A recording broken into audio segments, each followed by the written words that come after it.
শ্ৰদ্ধা ৰাইজ চেন্নাইত এটা নতুন ভিডিঅ'ৰ সৈতে আহিছোঁ পুনৰ আজি গৈ আছোঁ স্বামী বিবেকানন্দ হাউচত আৰু তাৰপিছত যাম এটা ধুনীয়া ঠাইত গতিকে ভিডিঅ'টো একদম ইয়াত আৰম্ভ হ'ব আৰু ঘৰত থাকিব অলপ স্কিপ নকৰাকৈ চাই থাকিব আৰু এনেকৈ আহি পাই গ'লোঁ মই মেৰিনা বিচৰ ওচৰতে স্বামী বিবেকানন্দৰ মানে ইয়াত ঘৰ আছিল আৰু লগতে মিউজিয়াম আছে গতিকে স্বামী বিবেকানন্দৰ বিষয়ে সকলোৱে জানে নিশ্চয় আৰু মোৰ পিছফালে এইফালে স্বামী বিবেকানন্দ হাউচ গতিকে তাৰ ভিতৰত সোমাওঁ আৰু তেখেতৰ স্মৃতি কি আছে চাওঁ বলক অলপ কেনেকুৱা ধৰণৰ little longer than a few minutes later দুখৰ কথা আপোনালোকক দেখাব নোৱাৰিলোঁ স্বামী বিবেকানন্দৰ ঘৰৰ ভিতৰত মানে ফটোজ ভিডিঅ'জ নট এলাউড কিন্তু শেষত এটা চেল্ফি উঠাই দিছে মোক 3D চেল্ফি তাত কেমেৰাত উঠাই দিয়ে আৰু ভিতৰত মানে ইয়াত আহিলে এবাৰ আহিব ধুনীয়া মানে বেলেগ বেলেগ ধৰণৰ এক্সপেৰিমেণ্ট কৰিব পাৰিব বেলেগ বেলেগ এক্সপিৰিয়েঞ্চ হ'ব ভিতৰত 3D ফিল্ম দেখায় তাৰপিছত কেমেৰা চকুত ফিট কৰি হেডফোন লগাই ধুনীয়াকৈ ইয়াত কিবা কিবি মানে বিবেকানন্দ ছাৰৰ ফিল্ম দেখাই বহুতে বেছি ভাল লাগিল কিন্তু ইয়াত চেল্ফি ভিডিঅ' নট এলাউড কিন্তু মই এটা চেল্ফি 3D চিষ্টেমত মোক লৈ দিছে সেইটো বাৰু দেখাই আছোঁ এবাৰ ইয়াৰ পিছত গৈ আছোঁ আমি চিধা মেৰিনা বিচ সাগৰৰ পাৰত আৰু সাগৰৰ পাৰত এনেকৈ বালাত খোজকাঢ়ি আহি অলপ অসুবিধা পায় কাৰণে ধুনীয়াকৈ এনেকৈ কাঠৰ বনাই দিছে ব্ৰিজ টাইপ আৰু এইফালেৰে আহি আছোঁ বৰ্তমান কাৰণ মানে এইবিলাক বালিত খোজকাঢ়ি বহুত বেছি অসুবিধা পাওঁ সেইকাৰণে এনেকৈ ব্ৰিজ টাইপ বনাই দিছে যিহেতু এইফালেৰে গৈ আছোঁ এতিয়া আৰু এনেকৈ আহি গ'লোঁ সাগৰৰ পাৰত যিহেতু বহুত বেছি গৰম আমাৰ তাত ইয়াত এটা বেলেগ অনুভৱ পাইছোঁ বেলেগ এটা ফিল পাইছোঁ এটা ঠাণ্ডা অনুভৱ আৰু সাগৰৰ পাৰত ইয়াত মই আগতেও ভিডিঅ' বনাইছিলোঁ যিহেতু মই 7-8 বাৰ আহিলোঁ এই 8 নম্বৰ বাৰ মোৰ আৰু প্ৰত্যেকবাৰ আহিলে মই ইয়াত ভিডিঅ' বনাওঁ তথাপিতো যিয়ে চোৱা নাছিল এইবাৰ চাব পাৰিব আৰু এইফালে মাছ মৰা যিবিলাক মাছ ধৰা নাও আছে গোটেই নাওবিলাক এনেকৈ ৰাখি থৈ দিছে এইবিলাকতে মানে এইবিলাকেৰে মাছ ধৰে ইয়াত আৰু মাছবিলাক আগত পায় বাৰু কম দামত শামুক মাছ চব বিক্ৰী কৰে ইয়াত আৰু এনেকৈ সাগৰৰ পাৰত ফুৰি থাকোঁতে দেখা পালোঁ মানে মাছ এটা ধুনীয়াকৈ ভাহি আছিল মই ধৰি ল'লোঁ দেখাই আছোঁ বাৰু এইটো কলা মাছ কি মাছ নাজানো কাৱৈ মাছ যেন লাগিছে তাত আছিল মই ধৰি আনি মানে ইয়াত দিছোঁ মৰি আছে অলৰেডি কেনেকুৱা ধৰণৰ মাছ চাওক আৰু সাগৰৰ পাৰত আহিলে চবেই কিবা নহয় কিবা লিখি দিয়ে মানে নিজৰ নাম হওক কিবা হওক লিখি দিয়ে যাতে মানে সাগৰ পানীয়ে কেনেকৈ ধুই নিয়ে চাই মানে কিবা এটা গতিকে ময়ো এটা চাওঁ আৰু নামটো লিখি ইয়াতে লিখি দিওঁ বাৰু ময়ো যিটো দেখা যাক কি হয়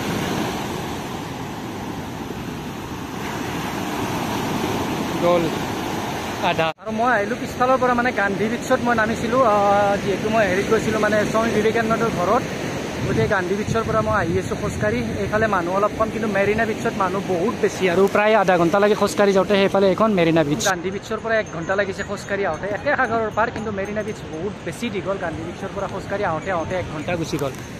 আৰু এইফালে ঘৰা চৰা আছে ঘৰ চাৱাৰী কৰিব পাৰিব আৰু ইয়াত আহিলে কিন্তু লুটি দে ভাই লুটি দে পইচা আৰু মাৰ্কেটত সোমাইছোঁ যিহেতু টুৰিষ্ট প্লেচ গতিকে ইয়াত বস্তুবিলাকৰ দাম বহুত বেছি মই য'ত আছোঁ তাত 100 টকা দাম কয় আৰু ইয়াত 300 টকা দাম কয় শামুকবিলাকৰ এইবিলাক শামুকৰ আৰু এতিয়া গধূলি হ'ল আৰু এইখনে মেৰিনা বিচৰ মেইন গেট আৰু আজি ৰাতিপুৱাই ঘৰত যাব আহিছোঁ একদম 8টা বজাত যিহেতু ফ্লাইট আছে চ' আমি 6টা নবজাতে ঘৰৰ পৰা ওলাই আহিলোঁ এতিয়া এয়াৰপৰ্টত গাড়ীত গৈ আছোঁ আমাৰ কাউণ্টাৰলৈ আৰু ফাইনেলি আমাৰ এয়াৰ ইণ্ডিয়া ফ্লাইটত বহি ল'লোঁ এয়াৰ ইণ্ডিয়াৰ অৱস্থা চাওকহে বিচনি মাৰি আছে AC যিহেতু কাম কৰা নাছিল আৰু এনেকৈ মেঘৰ মাজে আহি পাই গ'লোঁ আমাৰ ঘৰ আৰু এনেকৈ ধুনীয়াকৈ চেন্নাইৰ পৰা আহি পালোঁ কিন্তু ভিডিঅ'টো মই আপলোড দিব পৰা নাই কাৰণ ভিডিঅ'টো বহুত বেছি খাটাকৈ বনাইছিলোঁ কাৰণ যাবৰ দিনে বহুত বনাইছিলোঁতো কেনেকৈ গ'লোঁ কেনেকৈ চেন্নাই পালোঁ ধুনীয়াকৈ বনাইছিলোঁ সেইকাৰণে ৰিটাৰ্ণ টাইমত আৰু কি ফ্লাইটত ভিডিঅ' বনাই থাকিম সেইকাৰণে চিম্পুলকৈ খিনি বনাই দিলোঁ আৰু এতিয়া যিহেতু মই চেন্নাইৰ পৰা আহিলোঁ এই মানুহটোক অকলে এৰি থৈ ঘূৰি আছিলোঁ সেইকাৰণে এতিয়াই মানে দাবী কৰিছে যে ক'ৰবাত হ'লেও ফুৰাব নিব লাগিব ক'ত যাবি ক হাজোতো যাই থাকোঁ মোৰ লগত যাই ভাল লাগে নে এনে মোৰ লগত যায় কাৰণ মই চেন্নাইত এৰি গৈছিলোঁ যিহেতু ৰুবিৰ লগত গ'লোঁ যিহেতু আৰু ক'ত ফুৰিব যাম সেইকাৰণে আজি হাজোলৈ যাম হাজো আমাৰ বহুত বঢ়িয়া ঠাই যিহেতু না কি হাজোৰো এটা ইতিহাস আছে ব'লা ভাল ঠাইত যাই ধুনীয়া ৰিলছ বনাম ইনষ্টাগ্ৰাম লিংকটো আমি ডিছক্ৰিপশ্যনত দি দিম ৰিলছবিলাক চাব আৰু ফ'ল' কৰি ল'ব কেনে ৰ'দ দি আছে এনে ৰ'দত শ্বিলঙত দিবা নলিও শ্বিলঙততো ভাল জেগাত লৈ যাই আছোঁ ধুনীয়া জেগাত লৈ যাম পাই গ'লোঁ স্পীড দেখা আৰু এইফালে চাওঁ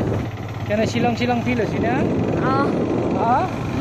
এই কম বাজেটৰ শ্বিলং আমাৰ লোকেল হাজো যিহেতু এটা শ্বিলঙৰ ভাইবছ এটা পাবি ইয়াতে চাওঁ নাজাৰা কি ধুনীয়া নাজাৰা মজা না এনেকৈ হাজো আহি পালোঁৱে ধুনীয়াকৈ লোকেল শ্বিলঙৰ ভাইবছ এটা পাইছি মজা এটা পাইছি যিহেতু ইয়াতো পাহাৰ চাহাৰ গছ গছনি আছে আৰু এটা ঠাণ্ডা পৰিৱেশ আজি ধুনীয়া এটা মজা ফিল এটা পাইছে আৰু ইয়াতে দৌৰি আছে মানে এক্সাৰচাইজ আৰু এনেকৈ এইখিনি জেগা আহি পালোঁ বাৰু প্ৰথম ইয়াতে আহি ৰখিছোঁ ইয়াৰ পৰা অলপ ওপৰত যাম আৰু আমি ৰিলচ চিলছ বনাম ধুনীয়াকৈ ডিছক্ৰিপশ্যনত লিংকটো থাকিব আপোনালোকে যাব মোৰ ইনষ্টাগ্ৰামত মোৰ মানে আমাৰ দুটাৰ আৰু ফ'ল' কৰি লওঁ প্ৰথমতে তাৰপিছত ভিডিঅ'বিলাক চাব লাইক চাইক কৰি দিব কি কওঁ ৰিলচ চিলছ বনাব যাবি না এতিয়া হা প্ৰথম এখিনিত আছোঁ এই জেগাখিনি দেখিব বহুত বেছি ধুনীয়া তাৰপিছত যাম ওপৰত তাতো বৰ ধুনীয়া জেগা অলপ আছে গতিকে ইয়াত আমি ৰিলচ চিলছ বনাম নে কি কওঁ হা ব'লা প্ৰথম ইয়াত বনাওঁ তাৰপিছত ওপৰত গৈ আছোঁ ন আগে ওপৰত বলাতে আৰু এই জেগাখিনি দুটা তিনিটা বাৰু ভিডিঅ' বনালোঁ আমি আৰু লগে লগে আহিল বৰষুণ বহুত বেছি ৰ'দ দি আছিল কিন্তু বৰষুণ আহিল আৰু এইফালে এটা বস্তু দেখাই আছোঁ ৰ'ব কি ধুনীয়া গুহা এইটো একদম ভিতৰত কোনোবা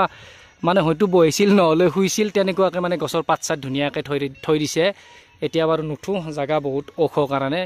ভাল লাগছে আৰু কিবা এটা গুহা যেন লাগিছে মানে তাৰ পৰা চিধা এই জেগাখিনিকে আহিলোঁ ইয়াত ৰিলচ চিলছ বনাব বহুত বেছি ভাল লাগিল হয় কিন্তু কপাল বেয়া আজি ফুৰবা যদিও ওলাই আহিলোঁ বহুত বেছি ৰ'দ কাৰণে ভাবছিলোঁ অলপ পাহাৰীয়া জেগাত যাওঁ তাত অলপ ছায়াত অলপ ৰেষ্টটো ল'ম ৰিলচ চিলছো বনাম আৰু অলপ কিবা কিবি খাম আৰু কিন্তু আহিল কি বৰষুণ আৰু বৰষুণ আহি গাছো মানে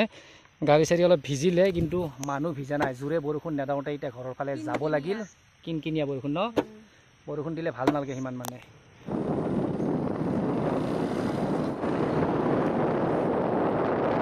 এনেকুৱা ধুনীয়া নাজাৰা উপভোগ কৰি থাকোঁতে যিহেতু বৰষুণ আহি গ'ল এতিয়া আমি ঘৰৰ ফালে যাব লগা